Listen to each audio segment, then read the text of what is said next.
So let's draw some different types of patterns. Last week I said I would go through different ways of making patterns with simple shapes. So that's what we're going to do, and we're going to then fill up these tiles up above here. So we're going to start off with a really simple shape, which is kind of the swirly wavy shape. It's one of my favorites. And you can see here the three ones I'm drawing, it's kind of different ways of drawing the very same thing, different ways of kind of bringing your pen around. So, and then on the right hand side of these, you can see creating patterns just by multiplying and repeating the same thing again and again in different ways. So this last bit here, it's going to look a bit more like waves. And it's just about kind of repeating the same kind of lines and seeing where they go and not being too worried about what the end result looks like. So we're going to fill in the very first tile here with that kind of shape. So if you're doing this, you don't have to fill it in the same way I am. Find any way of making a pattern with that shape. And a pattern is just really kind of repeating something in different ways. So then the next shape I'm looking at is kind of the leaf shape we've worked with before.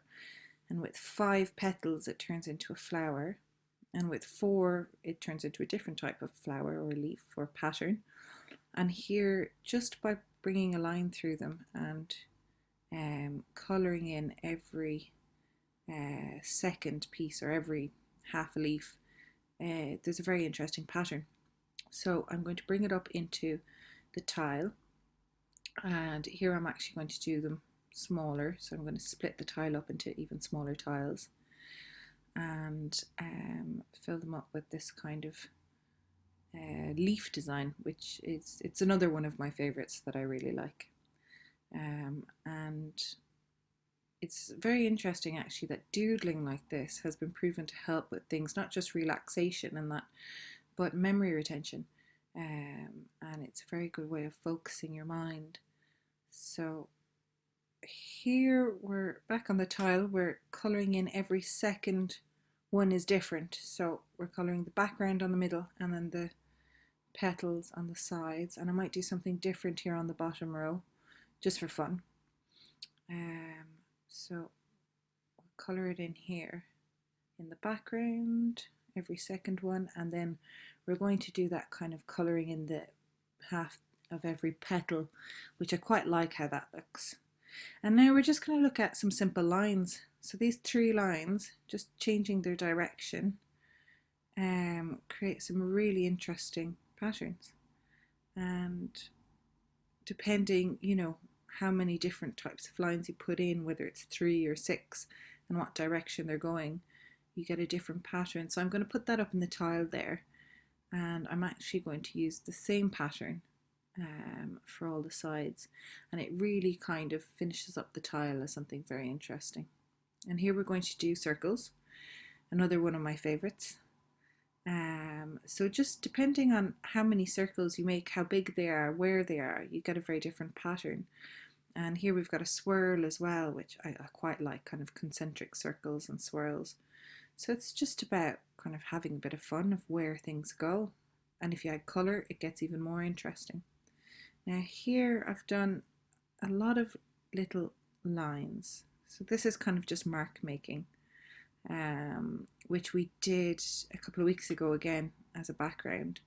And if you see, depending on how you organise your marks, whether they're random or whether, like I'm doing now, they're in a straight line or in an organised curve, you can get some very interesting patterns happening. So as you can see there, the curve, I quite like the curve there with all the straight lines. And then the triangle, another basic shape, but depending how you do it, you can put it anywhere and everywhere and make some really interesting things out of it. So here we're just drawing a whole lot of triangles with little triangles inside them.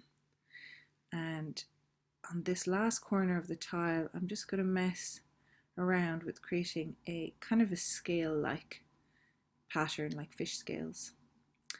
And then this kind of flowery thing I'm drawing right now, we'll be seeing it next week. And again, it's just about how you repeat them.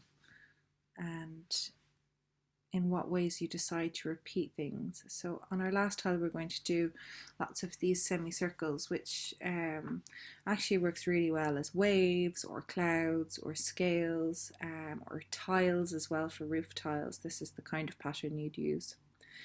So I don't know if you remember when house phones were a thing and stuck on the wall, and people used to sit while they were on the phone or stand, and a lot of people used to doodle, and you could tell who had been on the phone by what doodles were left on the notepad. And I quite like that as an idea, and I think we kind of should doodle a bit more. It's something we've kind of lost a bit, because it's a really great way of switching off your mind or doing something while you're doing something else, while you're listening. It's a great way of doing that. So we're just finishing off our last tile. And so this was more of a messing around with different patterns, but it's a great way to start and see what patterns are your favorites.